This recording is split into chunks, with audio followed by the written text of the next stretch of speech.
नमस्कार। देश में बहुत तेजी से राजनीतिक घटनाक्रम चल रहा है।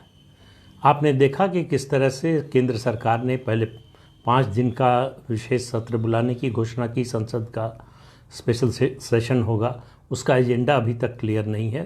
तमाम तरह की अटकलें लगाई जा रही हैं, क्या हो सकता है उसमें। महिला आरक्षण से लेकर यूसीसी और तमाम तरह के मुद्दे आ रहे हैं। उसके अलावा एक कमेटी बना दी है पूर्व राष्ट्रपति की अध्यक्षता में, जो वन नेशन वन इलेक्शन के बारे में अपनी राय देगी कि इसको कैसे किया जाए या नहीं।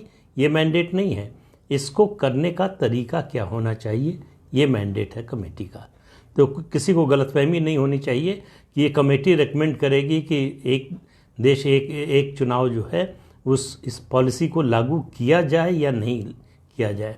इस पर काफ़ी डिस्कशन हो चुका है। इलेक्शन कमीशन इससे सहमत है, लॉ कमीशन सहमत है, पार्लियामेंट की स्टैंडिंग कमेटी जो लॉ एंड जस्टिस की है वो सहमत है, और रूलिंग पार्टी तो सहमत है ही, तभी ये कमेटी बनी है। भारतीय जनता पार्टी ने 2014 और 2019 के अपने इलेक्शन मैनिफेस्टो में इसको शामिल किया। प्रधानमंत्री कई बार इसके बारे में बोल चुके हैं कि ये होना चाहिए, देश के लिए ज़रूरी है। ऐसे माहौल में कांग्रेस पार्टी की 2 बैठकें होने जा रही हैं बुधवार को। बड़ी इम्पॉर्टेंट बैठकें हैं इन सारे घटनाक्रम को देखते हुए। एक बैठक सोनिया गांधी ने बुलाई है, जो कांग्रेस पार्लियामेंट्री पार्टी का कोर ग्रुप या स्ट्रेटजी ग्रुप जिसको कहते हैं वो लोग, उसकी बैठक होने जा रही है कि जो स्पेशल सेशन है उसमें कांग्रेस की रणनीति क्या हो, शामिल हो नहीं हो। कांग्रेस के एक वर्ग का मानना है कि शामिल नहीं होना चाहिए, बहिष्कार करना चाहिए। दूसरे ग्रुप का मानना है कि नहीं, शामिल होना चाहिए, अपनी बात कहनी चाहिए। पहले एजेंडा पता चले, उसके बाद तय करें। तो ये सब मुद्दों पर चर्चा होगी जो सोनिया गांधी ने बैठक बुलाई। दूसरी बैठक पार्टी के राष्ट्रीय अध्यक्ष मल्लिकार्जुन खड़गे ने बुलाई। उन्होंने जो गठबंधन बना है 27 दलों का, इंडिया नाम का, उसके जो पार्लियामेंट के सदस्य हैं, यानी लोकसभा और राज्यसभा के सदस्य, उनकी बैठक बुलाई है स्ट्रेटजी तय करने के लिए कि सरकार जो कर रही है उसका मुकाबला कैसे किया जाए, उसका जवाब कैसे दिया जाए, हमारी रणनीति उसके जवाब में क्या हो। अब आप इससे समझ सकते हैं कि दोनों बैठकें विपक्ष के लिए, खासतौर से कांग्रेस के लिए, कितनी महत्वपूर्ण है। तो ऐसे में किसी पार्टी के, बड़ी पार्टी के बड़े नेता का क्या कर्तव्य होना चाहिए। बड़ी सीधी सी बात है कि उसमें इन बैठकों में उसको बढ़ चढ़ कर हिस्सा लेना चाहिए, स्ट्रेटजी बनाने में मदद करनी चाहिए, अपना रुख रखना चाहिए कि वो क्या सोचते हैं, पार्टी को क्या रुख लेना चाहिए, विपक्षी गठबंधन का क्या रुख होना चाहिए, ये सब तय करने के लिए। लेकिन सब लोग ऐसा नहीं सोचते, और उन सब लोगों में जो नहीं ऐसा सोचते उनमें कांग्रेस के सबसे बड़े नेता, सबसे लोकप्रिय नेता राहुल गांधी भी। इधर G20 का सम्मेलन शुरू हो रहा है, और आज सुबह राहुल गांधी विदेश रवाना हो गए। विदेश में वो 2-3 जगहों पर जाएंगे। एक, उनको ओस्लो जाना है, ब्रसल्स जाना है और पेरिस जाना है।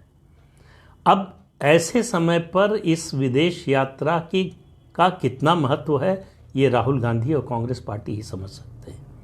वहाँ जाकर वो जो बोलेंगे उसके बाद क्या कंट्रोवर्सी होगी, क्योंकि उनका हर विदेशी दौरा जो है, विदेश का दौरा, वो कोई ना कोई एक विवाद लेकर आता है।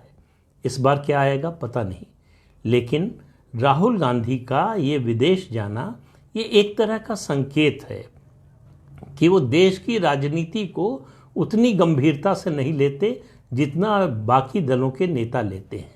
उनके लिए कांग्रेस का स्ट्रेटजी सेशन, उनके लिए विपक्षी दलों की पार्लियामेंट्री पार्टी की बैठक, और उसके अलावा जो मुद्दे आ रहे हैं सामने, विपक्ष के सामने, सत्तारूढ़ दल की ओर से जो बातें रखी जा रही हैं उनका जवाब देना, या उन पर अपना स्टैंड क्लियर करना, या उसके लिए तैयारी करना, स्ट्रेटजी बनाना, वो प्राथमिकता नहीं है। विदेशी दौरा उनके लिए प्राथमिकता है। उससे उनके रणनीतिकारों का मानना है कि वो विदेश में जाकर बोलते हैं तो मीडिया स्पेस मिलता है, मीडिया कवरेज मिलता है, जैसा भी मिलता हो। उनकी नज़र में वो पॉजिटिव होता है, यहाँ देश के लोगों की नज़र में वो नेगेटिव होता है। अब राहुल गांधी क्या बोलेंगे ये तो किसी को पता नहीं है, लेकिन इतना तो तय है कि वहाँ जाकर G20 के समय अगर वो भारत के विरोध में या ऐसी कोई बात बोलते हैं जो लगता है कि भारत के विरोध में है, तो आप समझ लीजिए उसका क्या असर होगा। तो कांग्रेस ऐसा सेल्फ गोल करने में बड़ी माहिर है, तो इसलिए फिर ऐसा हो सकता है। और राहुल गांधी पर किसी का तो कंट्रोल है नहीं, वो क्या बोलेंगे ये राहुल गांधी ही तय करेंगे। आपको याद होगा पिछले दौरे में उन्होंने इंडिया को जो है यूनियन ऑफ स्टेट्स कहा था, और उसके अलावा उससे भी बड़ी बात कि भारत में जनतंत्र खत्म हो गया है। यूरोपीय देशों और अमेरिका को इस बात के लिए इनवाइट कर रहे थे कि आइए और भारत में जनतंत्र को बचाइए, आप मूक दर्शक क्यों बने हुए हैं। लेकिन इसके साथ ही एक इत्तेफाक है। अब मैं इसे इत्तेफाक ही मानता हूँ, इससे कोई रणनीति या कोई सोची समझी बात नहीं मानता। इत्तेफाक ये है कि G20 सम्मेलन में चीन के राष्ट्रपति शी जिनपिंग भी नहीं आ रहे हैं, और ये बात राहुल गांधी को पहले से मालूम थी, और राहुल गांधी भी उस G20 के सम्मेलन में नहीं रहेंगे। उससे पहले ही वो विदेश रवाना हो गए हैं। तो अब एक मतलब तो ये हो सकता है कि सत्तारूढ़ दल का ये कार्यक्रम है, कायदे से ये कार्यक्रम भारत देश का है, ये किसी पार्टी का, किसी सरकार का कार्यक्रम नहीं है। ये G20 की जो अध्यक्षता मिली है वो भारत को मिली है, भारतीय जनता पार्टी या नरेंद्र मोदी को नहीं मिली है। तो इसलिए ये देश का कार्यक्रम है, और देश का कार्यक्रम है तो इसमें देश की जो सबसे बड़ी विपक्षी पार्टी है उसके सबसे बड़े नेता की भागीदारी तो होनी ही चाहिए। लेकिन वो विदेश में रहेंगे, शायद वहाँ से कुछ उनका कंट्रीब्यूशन आए, लेकिन वो देखने की बात है। लेकिन ये बड़ा अजीब सा संयोग है कि शी जिनपिंग और राहुल गांधी दोनों भारत की जो अध्यक्षता का कार्यक्रम है G20 की, उसका समापन का कार्यक्रम है, उसमें मौजूद नहीं रहेंगे। अब इसके बारे में आप चाहे जो भी अटकल लगा सकते हैं, लेकिन ये दो तथ्य हैं जिनसे इनकार नहीं किया जा सकता। राहुल गांधी ने यही समय विदेश जाने का क्यों चुना, ये राहुल गांधी और कांग्रेस पार्टी बता सकते हैं। लेकिन इतना तो तय है कि इसका बहुत अच्छा असर लोगों पर पड़ेगा, ऐसा लगता नहीं। लेकिन फिर भी जनता जनार्दन है, जो भी फैसला करे। तो आज के अंक में इतना ही। नमस्कार।